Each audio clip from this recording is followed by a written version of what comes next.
Going up, up, up, going up, up. Silipin natin yung weather condition sa labas. After ng unos, lakas pa rin ang hangin. Ay, para ba nila kita. At malaking alon dun. Yun yung dagat. Yun yung dagat, guys. So, nakikita nyo ba yung doon? Ayun, nakikita nyo yung maalon.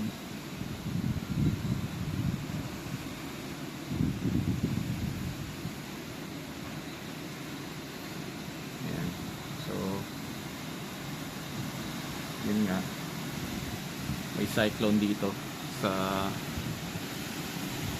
Western Australia. Dito sa Port Hedland. Kaya malakas ang hangin.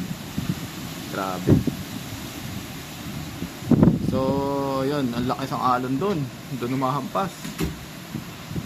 Yun, nando, kita ko kanina. Ayun o, doon o, yun o. Natatanaw yun guys. Sorry. Talagang sumasampal sa dalampasigan yung mga wave. So, yan ah. Yun, nakikita nyo yun. Medyo malayo kasi, sorry. Yun, malakas talaga ang hangin. So first time ko makaranas dito ng bagyo. Yung duyan dito na nabasa na. So kagabi pa malakas yung hangin. Yan, talagang video naman sa video, diba, na talagang yung hangin ay tumatampal. Yan.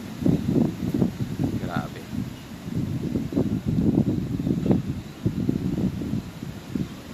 Grabe. Talagang kitang kita sa kalangitan na na bad weather. Kanina malakas ang hangin, ay yung ulan eh. Kanina malakas ang ulan, ngayon medyo naglaylo na. Hangin na yung pumalit. Puno sumasayaw-sayaw. So yan ang current situation. So bawal lumabas, walang flight, hindi kalsada, close ang border, bawal umalis dito. Last year ganun din, last February 2025. So may cyclone din dito, pero nung time na yun nasa Perth naman ako, so hindi ko na experience. So first time to ngayon. So ayan, naman ako ng wedding ng aking tita. Talagang rito, nakaschedule talaga yung bagyo. So every February talaga, taon-taon yan may bagyo rito.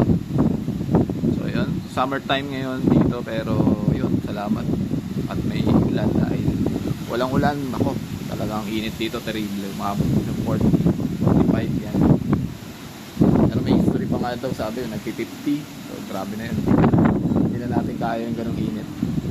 So mas mainit pa dito compare sa Philippines. So yun lang guys, update lang naman. So babush!